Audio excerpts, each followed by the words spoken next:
Pastikan Anda menjadi orang yang tidak ingin tahu tentang kekurangan orang lain. Sebab ingin tahu kekurangan orang ini adalah siksa dan kebusukan jiwa, hati. Sehingga orang, Masya Allah, pengennya melihat kekurangan orang. Melihat kekurangan orang, pengen tahu kekurangan orang. Dia senang membongkar akhirnya kekurangan orang. Dan ingat ancaman dari baginda Nabi, ancaman dari Allah melalui lisan Rasulullah, man tatabba'a aurata akhihi tatabba'a Allahu auratah. Barang siapa yang mencari-cari kesalahan orang, kekurangan orang, maka Allah akan bongkar kekurangannya dia. Disebutkan wa yafdahu, Allah akan rendahkan dia, Allah akan permalukan dia, walau fi wasti baitihi, biarpun di tengah rumahnya, atau kama qala Rasulullah. Jadi akan tiba-tiba menjadi orang tidak terhormat di rumahnya. Seorang perempuan yang kerjaannya usil ngurusi kesalahan orang, lihat di rumahnya tidak terhormat di depan anaknya. Tidak tahu dibuat seperti itu oleh Allah, dia tidak berharga lagi perempuan. Anaknya pun kalau dekat dengan dia tidak bisa menghormati dia. Maka jangan Anda pengen tahu kekurangan orang. Bahkan kalau tiba-tiba Anda melihat kekurangan orang terbuka di muka Anda menangis di malam itu. Misalnya Anda mendengar berita perzinaan seseorang, Anda harus menangis malam hari, ya Allah, aku mendengar berita perzinaan tetanggaku, ampuni dia, tutup aibnya. Jangan bicarakan ke siapapun. Membuka aib orang, na'udzubillah, kebusukan. Mencari-cari kekurangan orang. Ini harus kita jadikan cara hidup yang baik. Sementara para kekasih Allah dulu, kalau keluar rumah ingin bertemu dengan orang, dia bersedekah. Setelah bersedekah, beliau minta, ya Allah, dengan sedekahku ini tutuplah kekurangan hamba-hambamu agar aku tidak melihat kekurangannya. Sedekah biar tidak melihat kekurangan orang. Hari ini buka kekurangan orang. Memang ada mata jahil, hati jahil, tangan jahil. Itu ada HP-nya temannya, singgah di depan dia 5 menit saja sudah kebuka semuanya. Dia sudah bisa menyimpulkan bahwasanya, oh dia begini. Kasihan di dasar si busuk hati. Kasihan dia hidupnya, pengen tahu aibnya orang. Enggak ada perlunya hidup seperti itu. Tersiksa. Kalau Anda titip HP di depan saya 1 tahun sampai mati, tidak akan saya buka kecuali Anda izinkan. Harus begitu. Hidup kita harus jelas. Jangan pengen tahu aibnya orang. Sehingga panjatan doa kita adalah, Allah, ya Allah, tutuplah kekurangan aib saudaraku dari mataku. Termasuk guru-gurunya. Ya Allah, tutuplah kekurangan guruku dari mataku. Ini kita kalau ditutup kekurangan orang dari mata kita, berarti kita diberi kebahagiaan oleh Allah. Dan tutup itu, sitir yang Allah jadikan penutup antara aib kita dengan orang lain, ini adalah nikmat besar. Kalau dibuka aib kita di depan orang, Masya Allah, nggak ada yang mau duduk bersama. Anda pun tidak mau belajar dengan kami. Kalau Allah membukakan aib saya di depan Anda, nggak ada yang mau belajar dengan kami. Anda ini berdampingan dengan kawan dekat, kalau dibukakan aibnya, nggak mau duduk sudah. Makanya dengan ditutupnya kekurangan kita ini sesungguhnya adalah kenikmatan bagi kita, agar kita bisa berprasangka buruk, bersangka baik, tidak berprasangka buruk dan seterusnya. Makanya mencari-cari kekurangan orang adalah termasuk dosa gede. Pernah Sayyidina Umar bin Khattab, ada rumah orang, rumah di negeri terhormat itu biasanya ada tembok tinggi, kehormatan wanita di dalamnya. Rupanya ada tetangga itu memanjat, melihat dari pagar temboknya, melihat rupanya tetangganya lagi mabuk minuman keras. Akhirnya wah, bergegas pengen amar ma'ruf dan muka, lapor ke Khalifah Umar. Khalifah, saya melihat tetangga saya minum minuman keras, mabuk. Sayyidina Umar bertanya, dari mana kau tahu? Saya mencoba naik ke pagar saya, lalu saya melihat. Kata Sayyidina Umar, hukum orang ini kurang ajar, ngapain dia naik pagarnya orang? naik pagarnya orang. Nah, ini nggak boleh kita pengen tahu aibnya orang. Ada memang nasibnya perempuan, karena saya menghadap sini, laki-laki sama sebetulnya nih. Nanti jangan, Ada nasibnya orang itu kalau masuk ke rumahnya orang lihat buku-buku, itu bukan buku sejarah Nabi yang lihat, buku agenda, ya langsung agenda 10 menit tahu. Memang hatinya hati jelek dia. Ini yang pertama, jangan Anda pengen tahu aibnya orang. Sampai suatu ketika seorang anak bertanya, Buya, dia sudah suudon sama ibunya. Buya, kelahiran saya itu, ini sudah gede anaknya, kelahiran saya itu ternyata saya melihat akte nikah ayah saya. Kelahiran saya ternyata jauh setelah surat nikah ada. Apa? Sebelum surat nikah? Apa? Kau mau kurang ajar? Kau bilang ibumu berzina? Surat nikah bisa saja dibuatnya tertunda. Hari ini pun ada orang punya anak 3 belum punya surat nikah. Cuman kadang-kadang begitu prasangka buruk ini karena biasa jelek. Coba kalau dia anak soleha tinggal ngomong, iya mungkin kan Bu Yaya aja nikah kena anak, kadang-kadang suratnya nanti, yang penting nikah sekarang halal, masih sekolah kan begitu. Jangan biasa prasangka buruk, hei hamba Allah, itu dari keburukan hati. Yang biasa berprasangka buruk adalah kekotoran hati. Pengen tahu, dan kadang-kadang cerdas banget. Dia ngomong begini, itu serius gak paham-paham. Tapi sambil ngomong, denger kejelekan orang, nyantol dia. Padahal belajar serius gini gak nyambung-nyambung dia. Tapi kalau ada orang ngomongin kejelekan orang, langsung, sweet, cerdas. Bisa cerita nanti besok. Hati busuk gitu, hati-hati. Tinggal tengok diri Anda, gak usah nengok orang lain. Kalau Anda punya hobi mencari kejelekan orang dan sebagainya, gak ada perlunya itu. Bahkan kami himbau, suami pun tidak perlu pengen tahu tentang urusan handphone, semuanya, istrinya. Istri juga tidak perlu, karena apa? Semua, seorang istri punya rahasia dengan ibundanya, dengan saudarinya dan sebagainya. Akan tapi tolong semuanya harus punya kejujuran, jangan sampai naudzubillah, bibit-bibit kehancuran adalah hati yang kotor sendiri. Jadi jangan pengen tahu. Ini sangat berbeda dengan misalnya, ustadz pun harus punya kewaspadaan, di saat harus memeriksa sesuatu misalnya, laptop muridnya itu ada tujuannya untuk tugas sekolah, karena ada undang-undang, ada rambu-rambu ya, rambu-rambu untuk menjaga santri harus tahu dong keadaan ini sangat berbeda, memang tugasnya semacam itu. Kalau di negara tugasnya intel mencari penjahat kan begitu, bukan itu maksudnya. Ini loh kita punya kebiasaan jelek, pengen tahu kejelekan orang terus. Ini bahaya, itu bermacam-macam, wilayah dukun juga masuk. Lihat, kalau alisnya begitu, anak begini, telapak tangannya begini ini. Kalau jalannya begitu, kayaknya dia sudah begini. Kalau begini ini, sampai seorang menyifati, oh kalau perempuan begitu itu, dia katanya belum punya suami, tapi jalannya kok begitu, berarti dia, astagfirullah. Orang macam-macam jalan, ada bisulan kan bisa saja. Ajib, ini memang dasar hati busuk itu, mulutnya mulut jelek. Nggak boleh, tolong hamba Allah. Baik, selanjutnya, seandainya pun kita melihat aibnya orang lain, bukan mendengar, kita melihat aibnya orang lain, maka ketahuilah kita punya kewajiban menutupnya. Kalau menegur dia karena kita melihat langsung bisa 4 mata, bukan di mimbar semacam ini. Kita bilang, assalamualaikum ya ukhti, saya mau ketemu kamu. Seorang perempuan ketemu saudarinya perempuannya. Ya akhi, ya ukhti, aku melihat kamu kok di sini gimana, gini-gini. 4 mata, bukan diobral. Dan setelah itu melihat dia, Allah tutuplah, cukup aku setelah tahu, jadikan aku lupa. Kalau melihat dengan nyata, ya wajib mengingatkan, tapi dengan cara halus, tapi bukan mencari-cari, bukan pengen tahu. Makanya setelah kita kok tiba-tiba melihat, pastikan Anda berusaha untuk menutup kekurangan aib pribadinya, dosa pribadinya. Ditutupi dengan panjatan doa, ya Allah ampuni dia. Nah, kalau kita tidak mengambil langkah ini, akan muncul hanya satu tok jalan. Jika kita melihat aibnya orang lain adalah kita harus berusaha untuk mengingatkan dengan cara yang lembut, kemudian dia kita menutupnya. Kalau tidak, hanya ada pilihan setelah ini apa? Ngomongin ke orang lain, namanya gunjing. Neraka lagi, coba. Tahu enggak kamu dia? Astagfirullahaladzim, katanya ustadzah, Allah, la ilaha illallah, innalillah. Wah, pakai zikir semuanya. Tapi mau gunjing orang.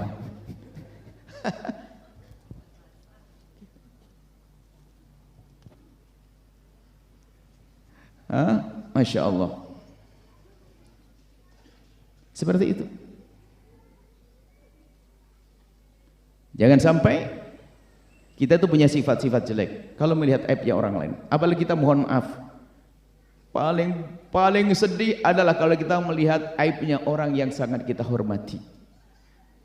Mohon maaf, mungkin orang tua kita, dan itu ujian. Bahkan kalau Allah menampakkan aibnya orang lain kepada kita, sebetulnya itu adalah siksa. Siksa buat kita. Kenapa akan berubah? Kepada ibunda kita menjadi kurang ngabdi, kepada ayahanda siksa, naudzubillah. Makanya kalau gampang lihat kekurangannya orang, kita ilah Anda disiksa oleh Allah. Makanya orang Masya Allah, walas bersih hati, nggak pengen tahu kekurangan orang. Bahkan yang ada prasangka baik, nggak ada prasangka macam-macam. Itulah pendidikan akhlak yang harus kita hadirkan. Dan ini harus kita hadirkan karena ini berguna dalam kehidupan rumah tangga kita. Termasuk ini tahun politik. Kalau seandainya buka rumus ini, tahun politik kami sampaikan serukan, hei tim sukses, dimanapun kalian berada. Kalau kamu menjadi tim sukses, kalau masyarakat ikhlas kayaknya ndak ikhlas-ikhlas amat kau ini. Nggak dikasih jabatan nggak mau kayaknya, nggak kasih duit nggak mau kayaknya tim sukses. Oke lah, urusan ikhlas urusanmu dengan Allah. Tapi caramu yang benar.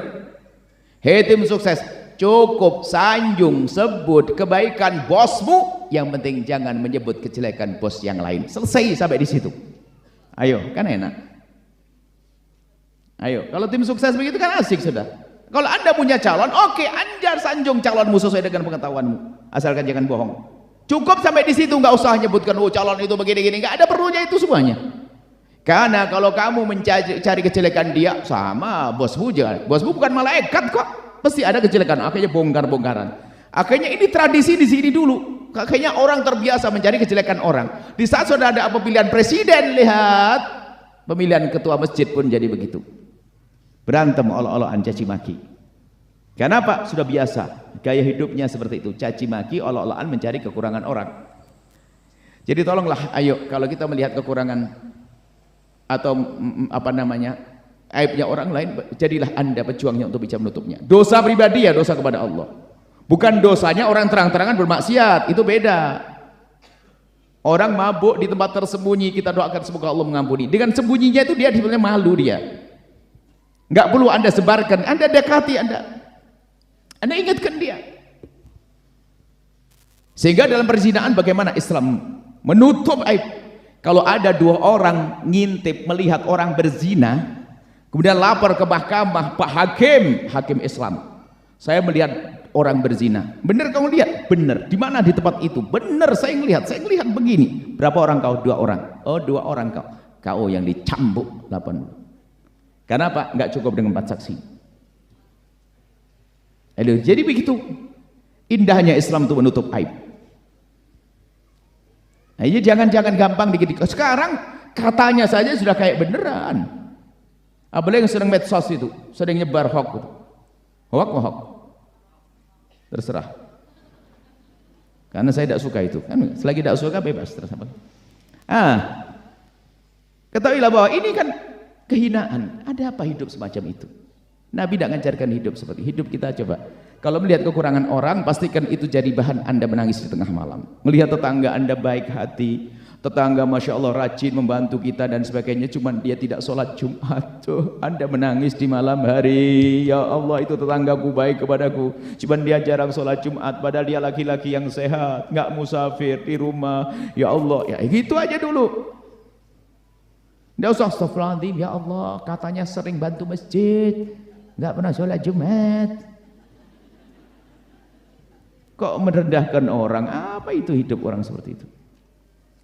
Nah, ini memang ini akan kami giring kepada masalah perpolitikan di tahun ini. Kadang-kadang antara politik, antara tokoh dengan tokoh, pengikut dengan pengikut itu caci makinya lebih serem. Kadang-kadang yang di atas itu besanan, kita masih berantem. Kita betul-betul dibodohi, bukan bodohnya, memang bodoh betul karena kita mengotori hati kita dengan caci maki. Kalau seandainya suara kami didengar, ajib nanti pemilihan umum 01, 02, 03 habis kampanye itu minum teh bersama di kafe yang sama, kafe Al-Bahjah, dengar nasyid nanti.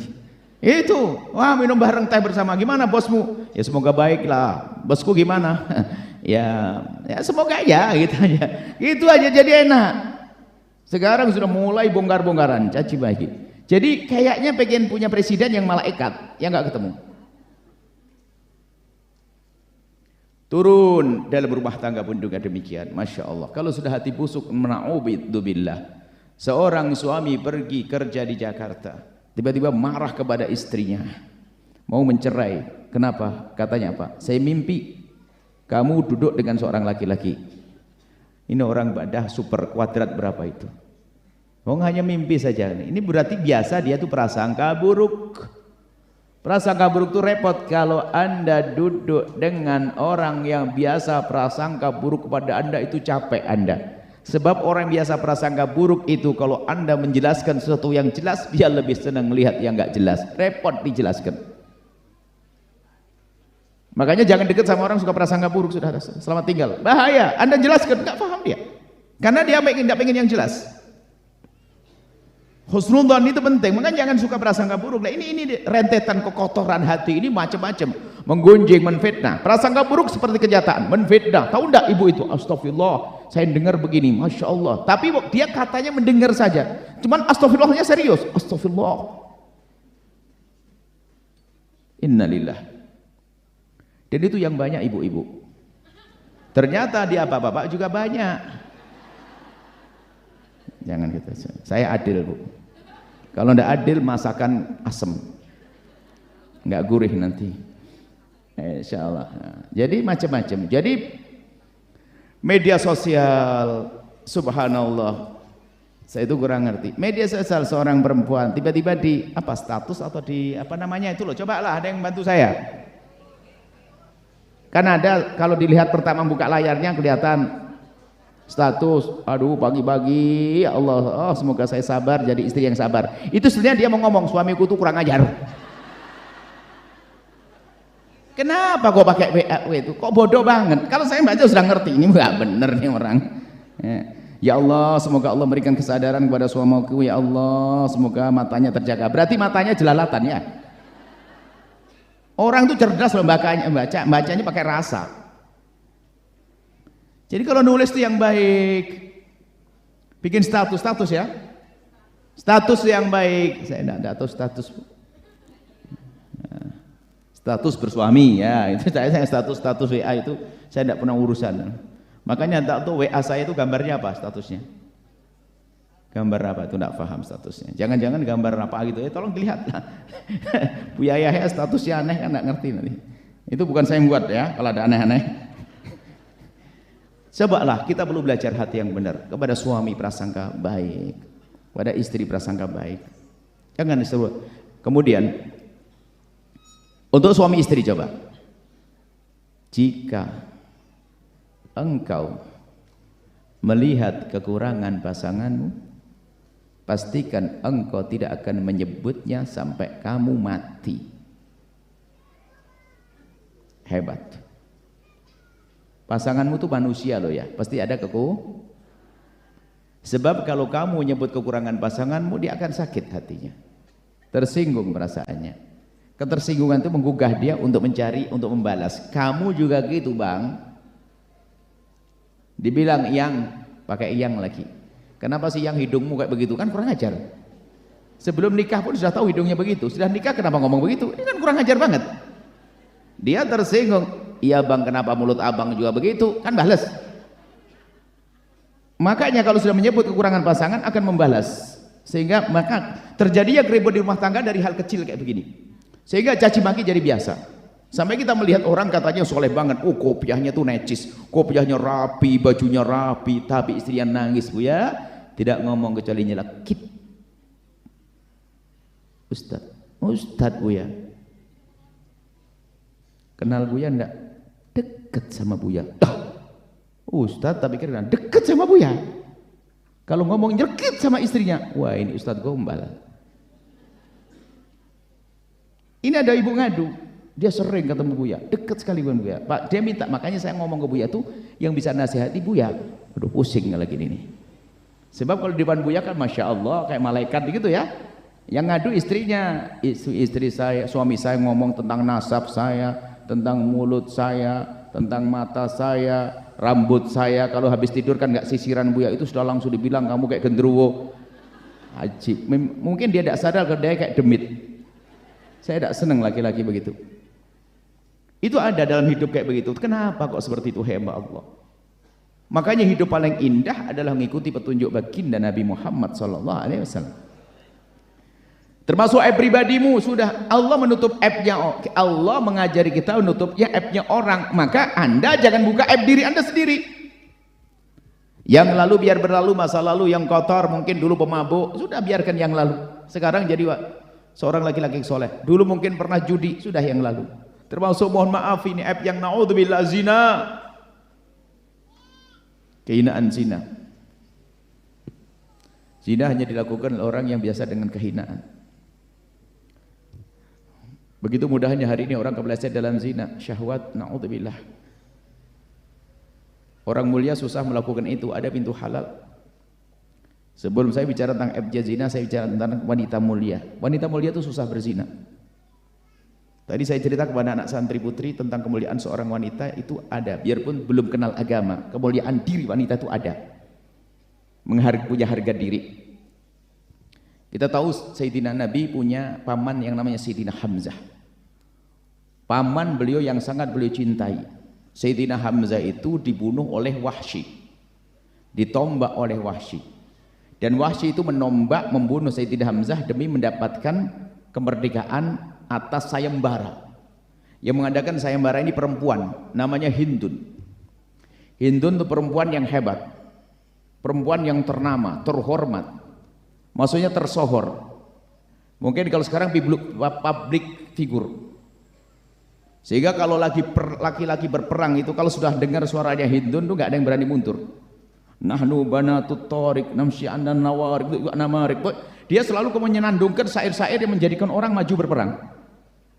Hindun begitu bencinya dengan Nabi sayembara. Betul, Wahsy bisa membunuh Sayyidina Hamzah. Jasadnya Sayyidina Hamzah didatangi, dirobek itu perutnya, dadanya, diambil hatinya dan digigit, tanda kebenciannya kepada Nabi Muhammad SAW. Sampai dia digelari dengan Hindun akilatul akbat, Hindun sang pemakan hati, pemakan hati, jantung hati. Baik, bersama berjalannya waktu, Fathu Makkah, kemenangan Islam, Nabi Muhammad kembali ke Mekah. Beliau ini termasuk orang yang masuk Islam, Hindun ini. Bayangkan, wanita yang dalam kejahiliannya, orang tersohor dalam masa jahiliyah, bukan perempuan abal-abal, perempuan yang keren, perempuan bisa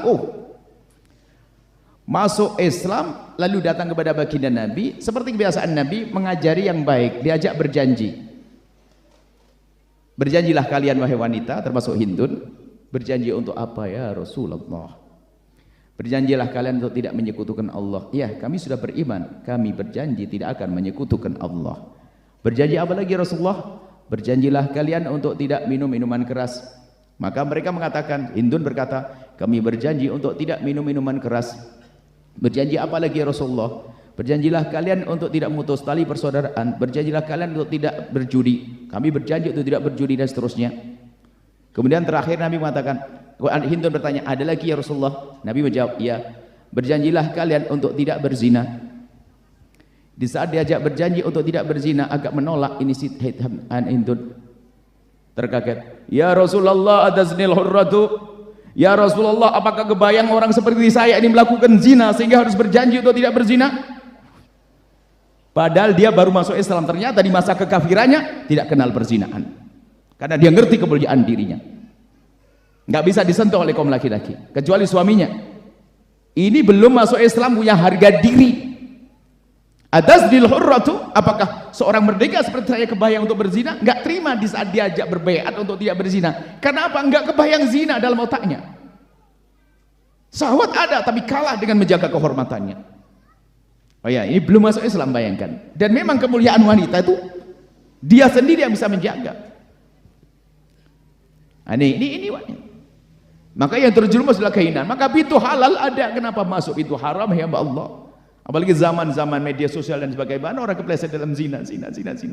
Dan itu tidak serta-merta mungkin karena komunikasi dan seterusnya, sehingga merasa lebih nyaman komunikasi dengan laki-laki itu. Padahal suaminya mungkin lebih segala-galanya, hanya bab komunikasi saja suaminya kurang. Dia merasa nyaman berkomunikasi dengan laki-laki, tak taunya terus dalam zina, rendah hina dia.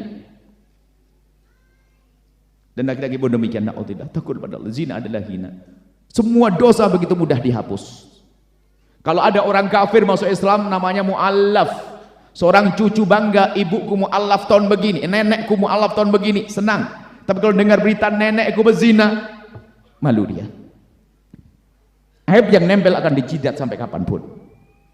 Maka tolong pintu halal buka, sehingga kami sampaikan, hei para orang tua, jangan persulit pernikahan anak-anakmu. Zaman ini bukan seperti zamanmu. Hei yang orang lahirnya tahun 65 sampai 70. Hei orang yang 70 sampai 73, sampai 80 deh. Yang lahirnya di bawah 80-an, tolong perhatikan, jangan persulit anak-anakmu untuk menikah. 80 ke atas sudah mulai goncang-ganjing, mesti kacau. 98 sudah mulai ada WhatsApp ya, ada internet segala macam. Atau 9 berapa itu? Mempermudah pernikahan tentunya dengan pertimbangan siapa calonnya dan sebagainya. Dalam bahasa lain diizinkan untuk berpacaran yang halal di bawah pernikahan dan seterusnya. Diajarkan kemuliaan, termasuk bagi mohon maaf yang punya hajat belum menikah, segera menikah, permudahlah urusan pernikahan karena halal itu mahal, haram adalah kehinaan, naudzubillah. Ini harus kita waspadai. Kemudian jika ada orang terpeleset dalam zina, hai hamba Allah, segera kembali kepada Allah. Allah Maha Pengampun. Maka caranya cukup tutup aibmu itu. Bahkan tidak dianjurkan kalau ada pemerintahan Islam lalu Anda ngajukan ke mahkamah, Pak Hakim, tolong hukum saya karena saya telah berzina. Tidak dianjurkan. Bahkan Nabi pun juga mengajari untuk menutup aib. Seorang laki-laki datang, ya Rasulullah, halaktu wa qad zanaitu fattahhirni, aku kepleset dalam zina, sucikan aku ya Rasulullah. Datang ke Nabi, Nabi tidak langsung mengatakan iya, tapi Nabi mengalihkan lagi, la'allaka lamasta, kamu mungkin hanya sentuhan saja. Tidak ya Rasulullah, aku berzina. Nabi menjawab lagi, la'allaka qabbalta, mungkin kamu hanya mencium saja. Tidak ya Rasulullah, aku berzina. Nabi menjawab, la'allaka fakhatta, mungkin di antara dua paha saja. Tidak ya Rasulullah, aku melakukan zina. Sampai 4 kali.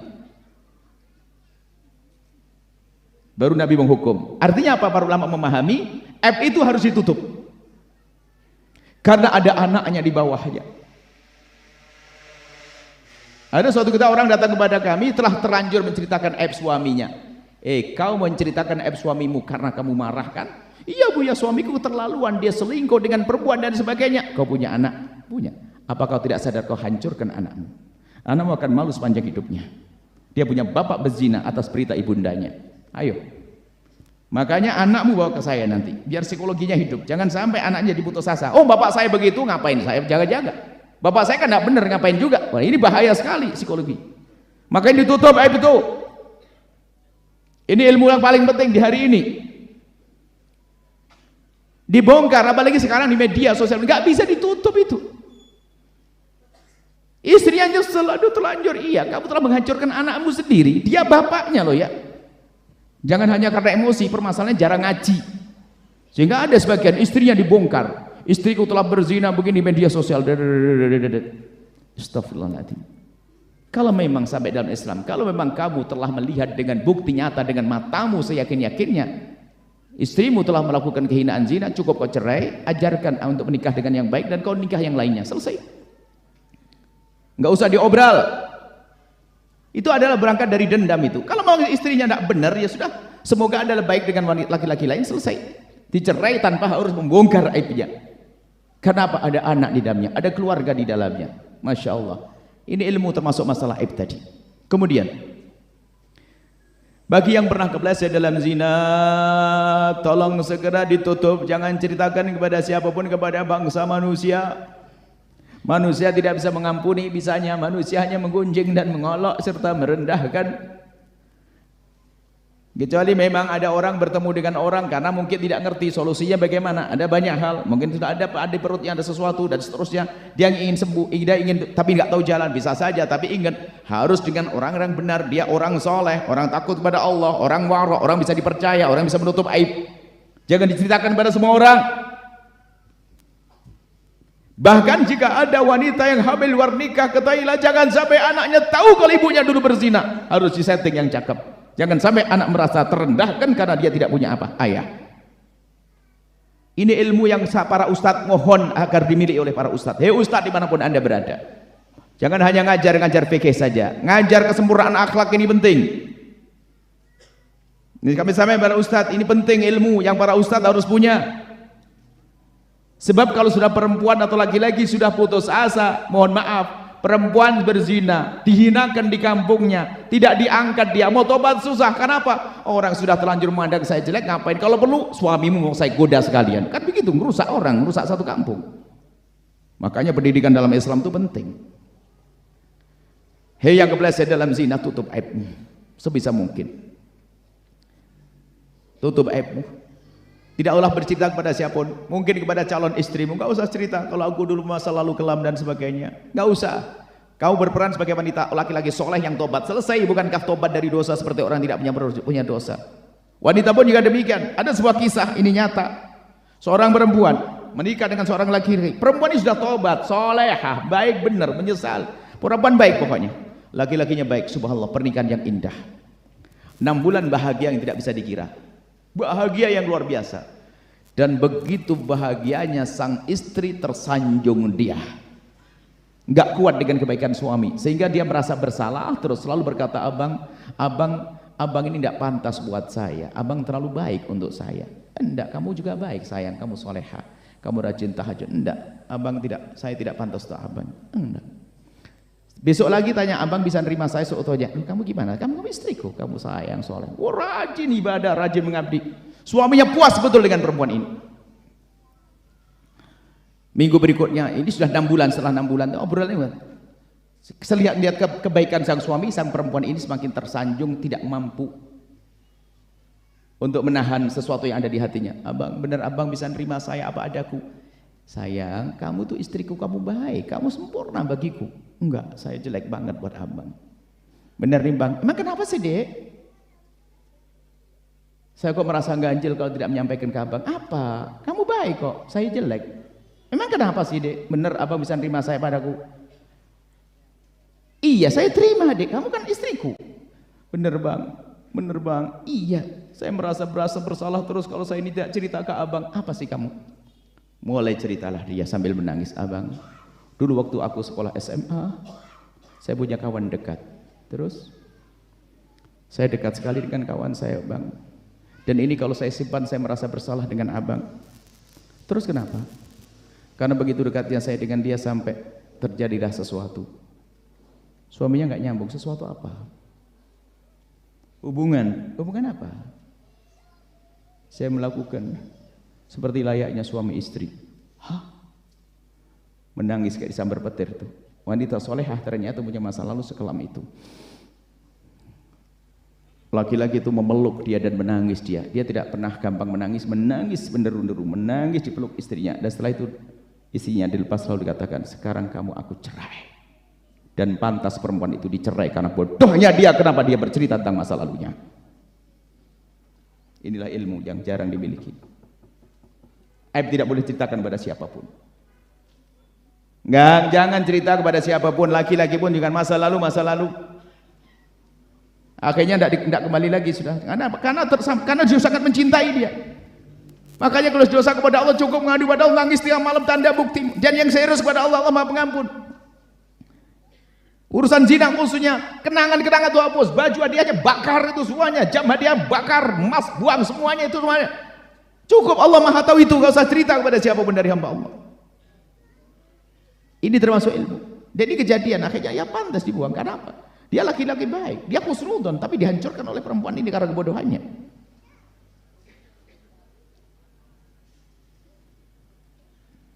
Nah ini, baik saya tutup saya sampai di sini. Kemudian dari dirinya sendiri harus bisa menutup aibnya.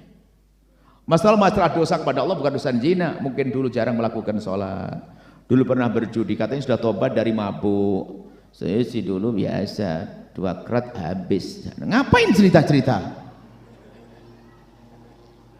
Ngapain cerita-cerita? Cukup diam saja, masa lalu berlalu. Jangan ceritakan masa lalu. Maka tanda tidak diampuni dosamu oleh Allah kalau kamu senang menceritakan dosa-dosamu kepada hamba Allah. Allah itu sitir, Allah maha penutup aib. Maka Buya sampaikan kepada siapapun sangat rugi kalau tidak dengar ceramah hari ini. Karena ini harus Anda sebarkan untuk didik tetangga Anda yang bermasalah. Kalau ada tetangga bermasalah masalah zina misalnya, Anda habiskan duit untuk nutup aibnya dia, ada keberuntungan bagi Anda. Biayai, antarkan kemana, pokoknya terhormat dia, jangan sampai terhinakan.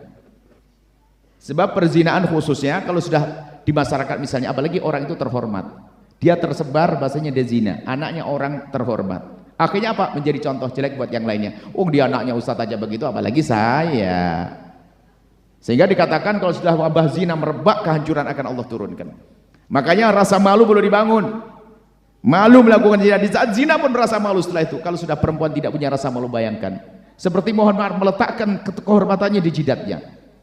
Kalau sudah perempuan tidak punya rasa malu, setiap laki-laki dia melambaikan tangan untuk dizinai. Artinya apa? Meletakkan kehormatannya di jidatnya. Dia tidak malu lagi melambaikan pada orang. Dia buka auratnya pada siapapun yang akan dia temuinya. Yang penting membayar. Na'udzubillah. Makanya kita doakan wanita-wanita semacam itu, semoga Allah mengembalikan kehormatannya, kemuliaannya menjadi punya rasa malu yang tinggi. Asal ini saja. Jadi pertama adalah Anda jangan ingin tahu aibnya orang. Jangan pengen tahu. Setelah Anda tahu, bersalah Anda untuk menutup aibnya orang. Termasuk Anda menutup aib diri Anda di mata orang lain. Anda harus pandai menutup kekurangan Anda. Bukan bab munafik kan di sini babnya. Munafik Anda berbohong untuk. Ada munafik babnya, bukan ini. Jangan sampai dihubungkan ini. Anda menutup aib itu dosa pribadi ya. Dosa kita dengan Allah. Dan kita tidak boleh membongkar aibnya orang kecuali orang yang tidak punya malu. Dia berzina cerita-cerita berarti dia perempuan rendah. Kalau kita menyebut karena untuk menyelesaikan, dia cerita, oh kemarin aku dengan suaminya ini, kemarin aku, wah gila dia, gila. Tapi kalau orang menyembunyikan maksiatannya berarti dia ada harapan untuk tobat. Seperti itu. Ini yang bisa kami hadirkan. Jadi pertama Pak, jangan Anda pengen tahu kekurangan orang lain setelah Anda tahu bersalah Anda untuk menutupnya. Bahkan keluarkan harta sebanyak-banyak untuk menutup aibnya orang. Ini perjuangan dahsyat. Ini perjuangan para kekasih Allah, menutup aibnya orang. Wali-wali itu adalah pekerjaan menutup aibnya orang. Yang ketiga adalah biasakan Anda, pastikan Anda menutup kekurangan diri Anda depan manusia. Jangan suka cerita tentang dosa-dosa kepada Allah.